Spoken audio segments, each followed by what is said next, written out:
வணக்கம். குரு வந்து இன்னொரு குருவை காட்டிக்கணும்.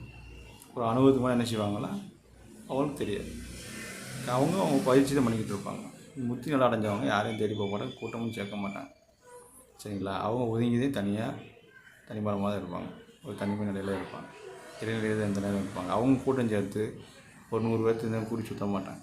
சரிங்களா? நம்ம ஆசை அவங்க கூட இருக்கணும்னு, ஆனால் அவங்க விரும்ப மாட்டாங்க. சரிங்களா? நம்ம என்ன செய்கிறோம், அவங்களையும் சேர்த்து அவங்க வெளியே போனவங்கள திருப்பி நம்ம வாழ்க்கைக்கு கொண்டு வந்துடுறோம். சாமி அதை பண்ணுங்கள், சாமி இதை பண்ணுங்கள், இந்த அப்படி பண்ணுவோம், இப்படி பண்ணுவோம், இந்த அதை கட்டுவோம், கோயிலை கட்டுவோம், இந்த இது பண்ணுவோம், அன்னதானம் பண்ணுவோம், அதை பண்ணுவோம்னு கொண்டு வரோம். அவங்க ஒதுங்கி போனவங்கள ஒதுங்கி போக விட்டுருங்க. அது திருப்பி அந்த பாவத்தையும் சாபத்தையும் நீங்கள் அனுபவிக்காதீங்க. சரிங்களா? அவங்க வாழ்க்கையை நீங்கள் கெடுத்த போது அவங்க போகிற பாதையை நீங்கள் கெடுக்கிறதுக்கான சமாதம் வந்து. சரிங்களா? போகணுமா, அவங்கள்ட்ட ஆசி வாங்கணுமா, அப்படி வந்துடணும். அவ்வளோதான். அதுதான் நம்ம வேலை.